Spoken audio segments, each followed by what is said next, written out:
Okay. Can everybody hear me now? I think the Hezbollah tried to stop the microphones here, but we sent them a beeper. Solve the problem. So first of all, thanks for being here. Again, bright-eyed and bushy-tailed early this morning. I know some of you were drinking a lot of wine last night and dining. Hopefully we're all sober. It's a very, and welcome back to the fourth and last day. You guys have been here for almost 4 full days, and we thank you. This last day of the 25th Shabtai Shavit World Summit on Counterterrorism, and it's a pleasure to see so many of you so early in the morning. Please don't forget to follow the instructions in the Homefront Command.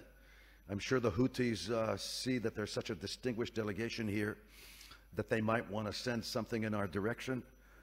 I want to remind you once more that if there is a siren, you stay in this room.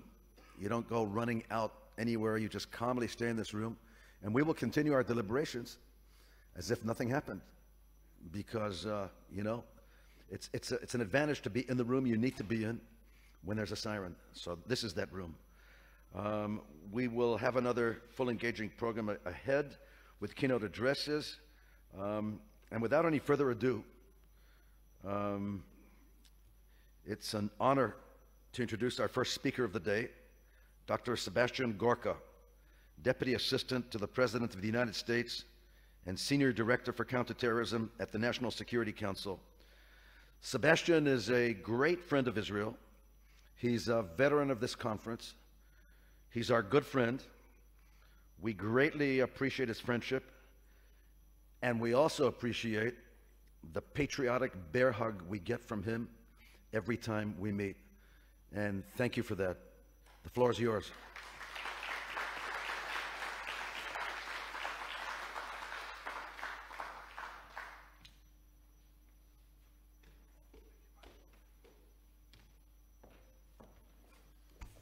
Thank you, Jonathan.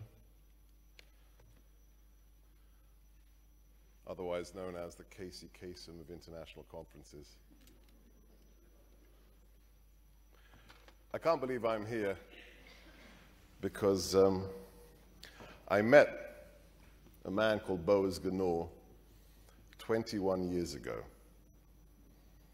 I started teaching a counterterrorism course for a legend in our community, the late, great Nick Pratt, who said, we're bringing one of the greatest minds in counterterrorism to an army base in Germany to build a network to defeat Al-Qaeda. And that is how our relationship began. I don't even know how many ICT conferences I've been to.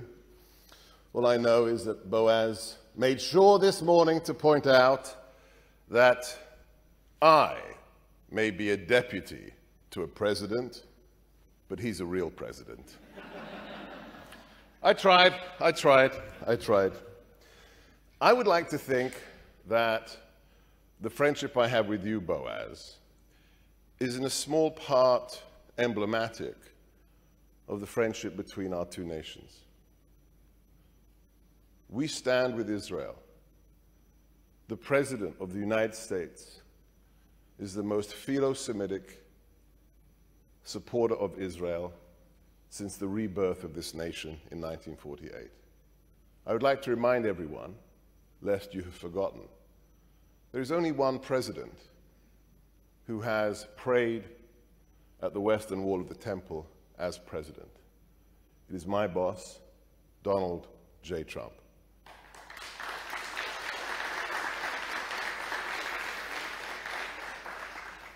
Not only that, he did something quite stunning. After 23 years of other politicians breaking their promise to Israel, he moved the embassy and recognized Jerusalem. And I will tell you a story about that in a moment. But first, I want to thank Boaz for inviting me. But on behalf of all Americans, I say this not as somebody working in the White House, but I say this as a taxpayer. I say this as a member of Judeo-Christian civilization. I thank you for what Israel has done in the last 712 days.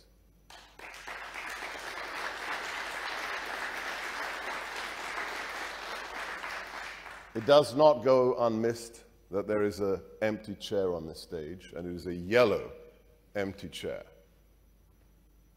The sacrifice this nation has gone through, the hostages who are still being held in captivity, hostage affairs belong to me in the White House. I meet with families of the hostages almost every week, and I reassure them that our president is doing everything to get every single Israeli, American, any nationality hostage back from the clutches of Hamas.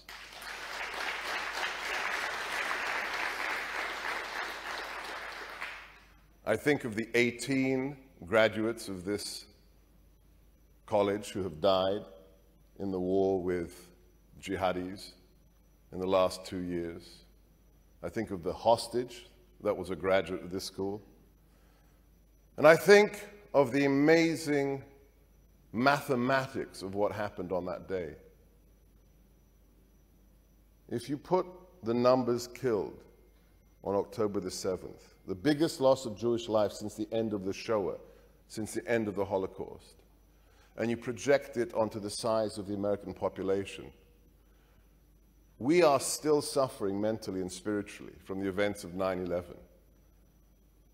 But if we had gone through October the 7th in the same proportion to the number of Jews who were killed, we would have lost 34,000 Americans that day. So we cannot even relate to what happened. But I've seen the video of what happened that day, the unedited version.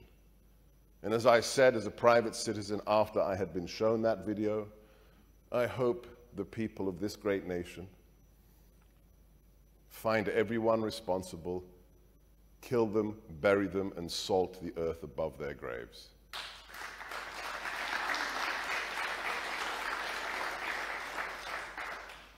Why?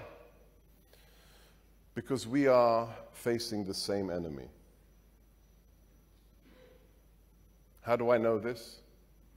I know this because of what President Trump said 7 years ago in Warsaw. The most important speech I think he has ever given. If you don't remember it, I encourage you after the conference, after you've had all your meetings, exchanged your business cards, to go back and watch the video. It's one of the shortest speeches he's ever given. It's 38 minutes long. You don't even have to watch the whole speech. Watch the last 3 minutes. First thing you will see is the strange location. This was a big deal. The Polish government were incredibly honored to have the president. And they wanted him in a safe building downtown, big, secure government facility. The president said, no. I don't want to be inside. I want to be outside, in front of the people of this great nation that suffered so much under fascism. And I want to stand next to the 20-foot-high bronze statue of the Polish freedom fighter coming out of the sewer, holding a machine gun, ready to kill Nazis. It's difficult because it's the President of the United States. You've got to secure him. But we said that is non-negotiable for the President. He gave that speech standing next to that iconic statue of a nation fighting against those who would exterminate it. And in the last 3 minutes, he said the following: the only question of the age is whether or not we in Western civilization have the will to fight and defeat those who would destroy our civilization. That includes Al-Qaeda. That includes Hamas, Hezbollah, al-Nusra. It includes Antifa, that President Trump declared a terrorist organization 4 hours ago.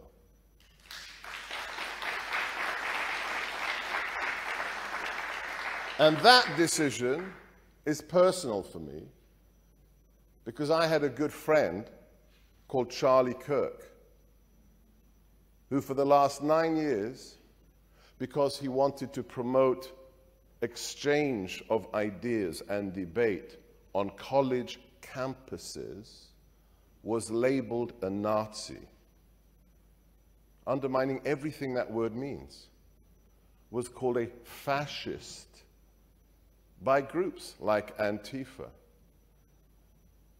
And now he's gone. Killed because somebody politically disagreed with him and called him the same name as people responsible for the final solution, for the death camps, and for the gas chambers. We will not permit that in our country, and we will not permit it to threaten our friends, such as Israel. We are in a war between civilization and barbarity. That is the simple description. And to be there just 3 days ago, at the site of the unveiling of the Pilgrim's Way in Jerusalem, from the sacred bathing pool all the way up to the temple, to be there with Prime Minister Netanyahu, to be there with my boss, Acting National Security Advisor Marco Rubio, and the great Ambassador, Governor Huckabee, who all said the same thing. We are on the front lines of a civilizational war. To stand on the literal flagstones that every Jew had to walk on to pay pilgrimage to the temple every year. The stones that Jesus and his parents walked on helps us remember the stakes of the fight involved. And here's the good news. Nothing we do compares to what you've been through. Nothing in terms of the last 2 years. But I will say this. America is back in the business of counterterrorism.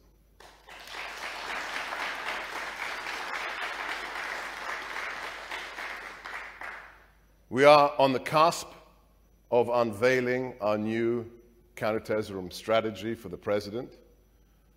But I think you know what will be in it.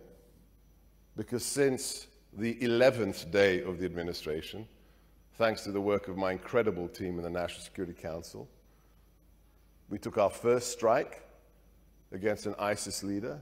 And since that time, less than 9 months ago, America has killed almost 400 jihadis, leading jihadis, around the world. Those who want to enslave or kill you, your family, us, and anyone who stands in their way. Not only that, and for some this is hard to cognitively accept, in the first week, the president designated the cartels as terrorists. Let me take this opportunity at this incredible event, at this beautiful college, to explain why. Again, it's about numbers. Not numbers of September the 11th or October the 7th, but numbers to do with those killed by drugs in our country. When I had a national television show, I dedicated one of those episodes to the question of the cartels. This was before I came back into the second Trump administration. And I decided to add up the numbers. I looked at every soldier, Marine, Airman, Coast Guard, killed in combat, wearing the uniform of the United States since 1945. So since the end of hostilities in World War II, how many soldiers, how many Marines, how many airmen, how many sailors, how many Coast Guards had died? So those are the wars of Korea, Vietnam, Panama, Grenada, Gulf War, Gulf II, GWAT, Afghanistan. The total is 103,000 Americans killed in action. 103,000 Americans. Okay. Then I decided to compare to the number of Americans killed by fentanyl, killed by illicit drugs, smuggled into our country from across the border. When we had a border, and then it was dismantled. I found the number. It was not easy to find. I had to go to the Biden Centers for Disease Control website. Many, many clicks on that website, down a little rabbit hole. I found the number. In the second year of the last administration, the Biden-Harris open border administration, 110,000 Americans were killed by the drugs the cartels have brought into our country. More Americans died in 1 year than in 70 years of combat. That is why President Trump has declared war on the cartels, why he is using the might of the greatest military in the world to neutralize them. And that is also why we will take any threat seriously and use the ultimate means against them. Whether you're killing 31-year-old fathers on college campuses, whether you're a jihadi trying to do the next 9/11, or whether you're a member of a cartel. So we are back in the counterterrorism game. Let me finish by telling you that story about the president's decision concerning Jerusalem, because it tells you who this man is. And it kind of underscores what an Orthodox friend of mine told me many years ago. Jeff, I hope you're watching. He said, America and Israel, genetically connected since the beginning, since the founding, which we will celebrate the 250th anniversary of next year. My Orthodox friend said, you know why America and Israel get along so well? Because America is the greatest nation made by man. Israel is the greatest nation made by God.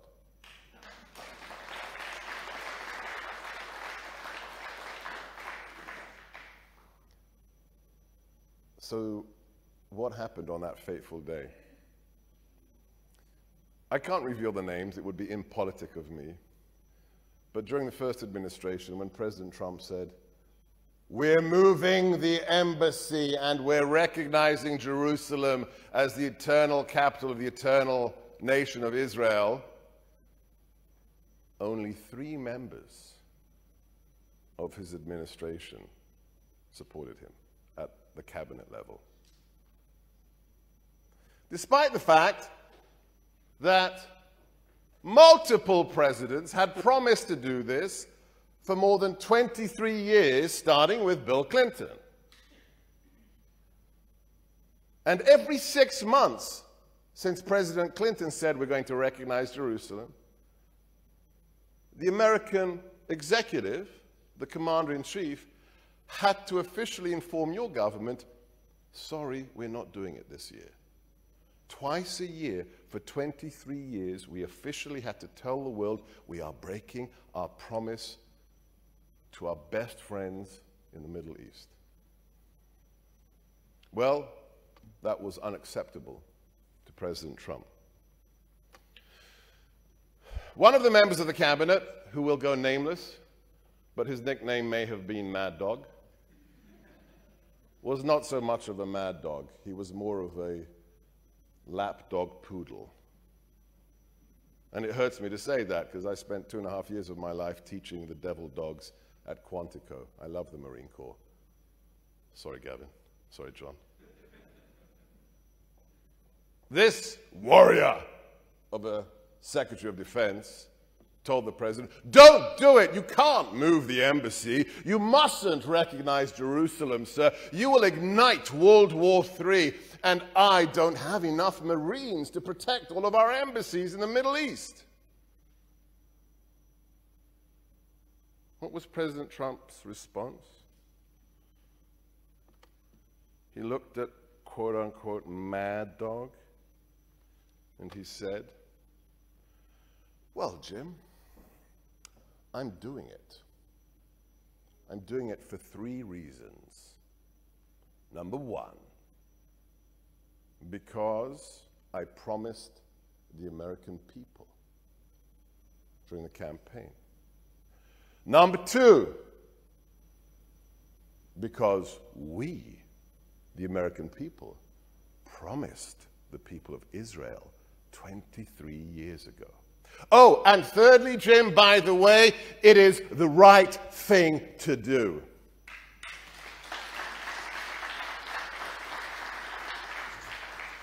That's who President Trump is. He understands. And that's why he stands by you in everything you have to do. And I'm delighted because my Israeli friends,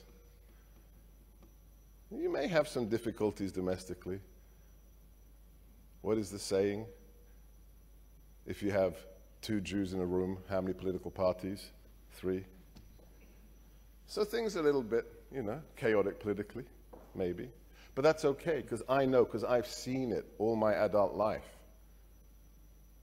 You will do whatever has to be done to make sure never again. You will do whatever has to be done to protect this nation. And I thank you for it. God bless all of the members of the IDF who are on the front lines, in the intelligence centers, that are fighting the civilizational war on the front line. But let me close by saying that we must have a holistic, a comprehensive, and a sophisticated understanding of the genesis of what we are witnessing today. Where does it come from? This idea that beautiful young girls at a pop concert in the desert can be slain, hiding in a toilet. I've seen the videos. Unarmed members of the IDF decapitated with rusty garden implements. I've seen it. You know it. You've lived it. You know, those are your relatives. Where does it come from? It comes from ideology. And one of the things we are going to take very seriously in the new draft counterterrorism strategy for the president is to understand we can kill terrorists very efficiently. We have demonstrated that in the last 8 months. But if they can continue to recruit replacements for the people we kill, it's an endless cycle. It's Sisyphean. It's pushing that rock uphill. What is the ultimate victory in this civilization battle with barbarity? It is to attack, to use a Clausewitzian phrase, the center of gravity of the global jihadi movement. Be it Shia, be it Sunni, the center of gravity is the ideology of global jihad. An ideology of global jihad that we are seeing on the campuses of the greatest colleges in the world in America. From the river to the sea is not a political chant, it is a genocidal chant. And we will deal with the ideological seeds that eventually result in the murders, the deaths, the decapitations. My State Department colleague, my good friend, Greg Legerfo, will have some exciting announcements to make later. The rest of his colleagues also will be issuing a document in the very near future that I have been permitted to just quote 2 sentences from that demonstrates how serious we are in understanding why anti-Semitism is at the heart of the war we fight. Anti-Semitic protests, attacks, and violence against Jews and Jewish institutions continue to escalate worldwide. Contrary to the popular impression that these anti-Semitic actions are all organically driven, US government reporting shows that foreign malign actors are seeking to inflame, exacerbate, and foment unrest and division, which we are concerned ultimately promotes anti-Semitic ideologies. This is not organic. This is not natural. This isn't just freedom of speech. This is an ideological war being seeded, being propagated by those who wish to destroy Judeo-Christian civilization. And we take it very seriously. Why? Because as the President said 7 years ago in Warsaw, the only question of the age is whether we have the will to fight and defeat those who wish to destroy our shared civilization. God bless Israel, God bless America, God bless you all.